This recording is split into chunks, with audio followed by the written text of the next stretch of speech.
Hello students, आज का अपना जो टॉपिक है वो है केंद्रक विभाजन। केंद्रक विभाजन के बारे में मैंने आपको कुछ पहले के वीडियो में कुछ बताया था कि 4 अवस्थाओं में इसका अध्ययन करते हैं: प्रोफेज, मेटाफेज, एनाफेज, टेलोफेज। तो पहले ले रहे हैं अपन प्रोफेज।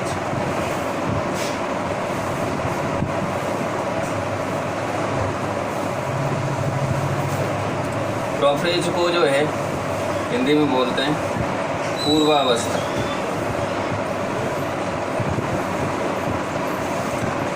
इस अवस्था की कुछ महत्वपूर्ण घटनाएं हैं, उन घटनाओं को अपन को याद रखना है और उन घटनाओं के आधार पर इसका वर्णन करना है। पहला नंबर, इस अवस्था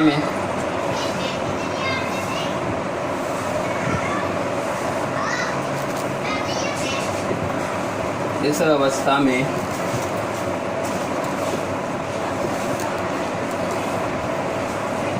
गुणसूत्रीय पदार्थों का, या अपन ये कह सकते हैं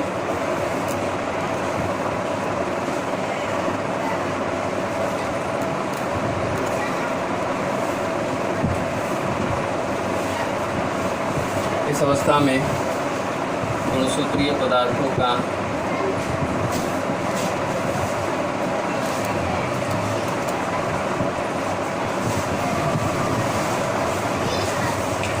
गुणसूत्रीय की जगह केंद्रीय लिख और अच्छे स्पष्ट हो। इस अवस्था में केंद्रीय पदार्थों का संघनन होने के कारण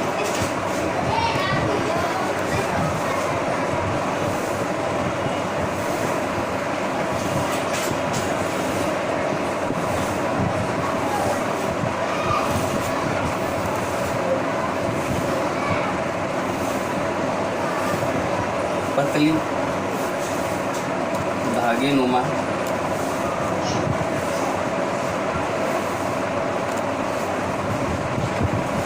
जालिका रूपी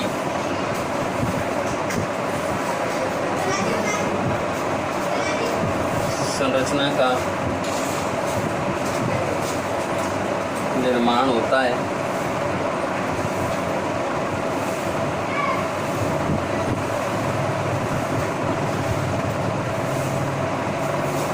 इस अवस्था में केंद्रीय के पदार्थों का संघनन होने के कारण पतली धागेनुमा जालिका रूपी संरचना का निर्माण होता है, जो लंबाई में छोटे व संरचना में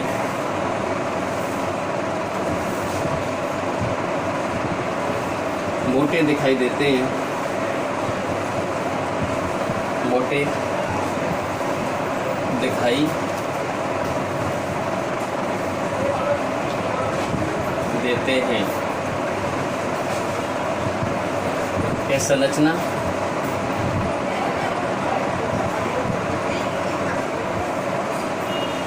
गुणसूत्र क्या कहलाती है? गुणसूत्र कहलाती है। यह संरचना गुणसूत्र कहलाती है। ध्यान देना, इस अवस्था में केंद्रीय के पदार्थों का संघनन होने के कारण पतली धागेनुमा जालिका रूपी संरचना का निर्माण होता है, जो लंबाई में छोटी व संरचना में मोटे दिखाई देते हैं। इसलिए यह संरचना क्या कहलाती है? गुणसूत्र कहलाती है। ठीक है, दूसरा टॉपिक इसी का ही, इसका दूसरा टॉपिक देखते हैं अपन। ध्यान देना,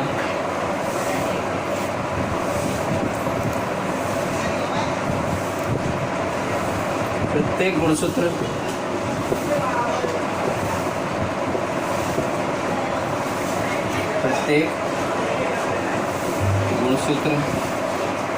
दो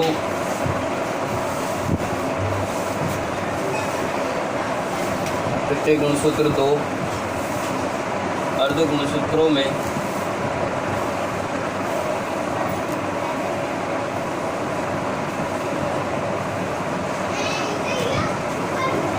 प्रत्येक गुणसूत्र 2 अर्ध गुणसूत्रों में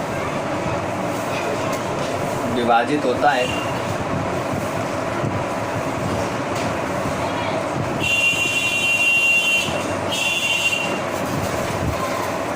और ये अर्ध गुणसूत्र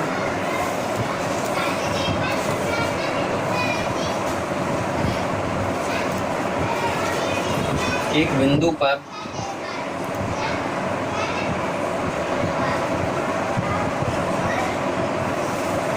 परस्पर जुड़े रहते हैं।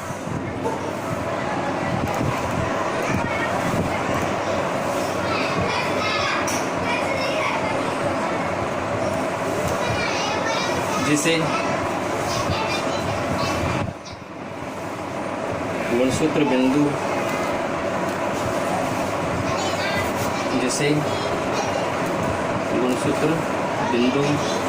या सेंट्रोमियर, इधर लिख देता हूँ, या सेंट्रोमियर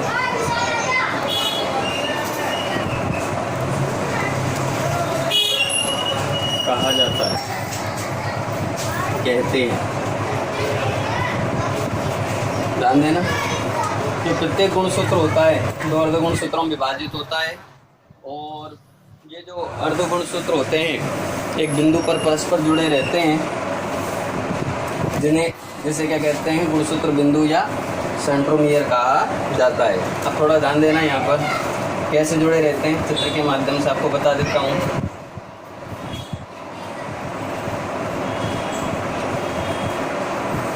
देखिए, इस प्रकार से अगर अपन इस संरचना का निर्माण करें गुणसूत्र के रूप में,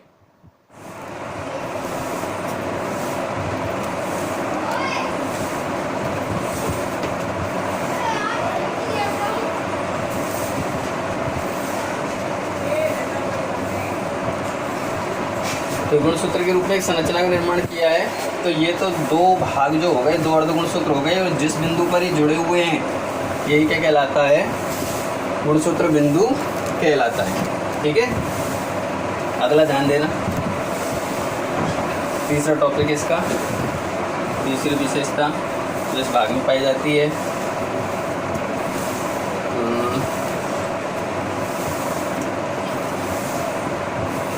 पूर्वावस्था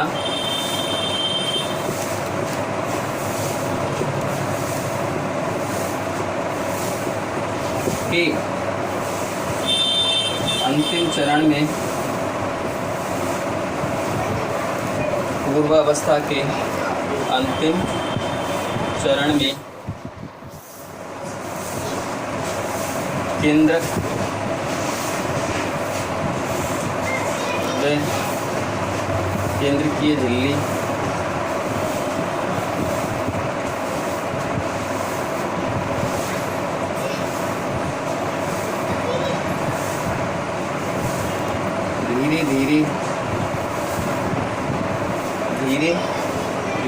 धीरे स्पष्ट होते हुए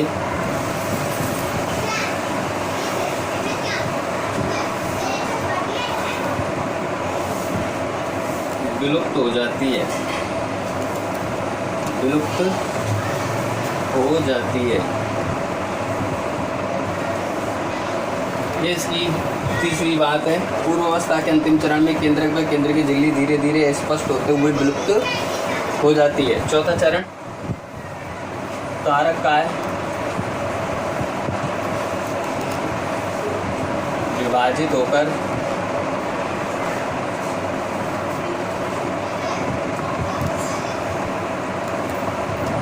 दो उत्तरी तारक केंद्रों का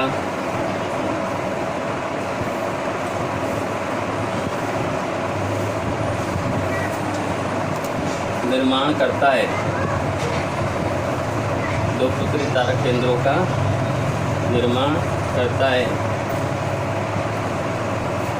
तारक काय जो होता है वो विभाजित हो जाता है और 2 पुत्री तारक केंद्रों का क्या किया जाता है, निर्माण किया जाता है। तो ये जो है प्रोफेज पूर्वावस्था की जो है मुख्य बातें आशा करता हूँ कि आज के वीडियो में जो समझाया है आपके अच्छे से समझ में आ गया होगा, और इसे अपन जो है कल चित्र के माध्यम से भी समझेंगे। आज के वीडियो में इतना काफ़ी है। धन्यवाद।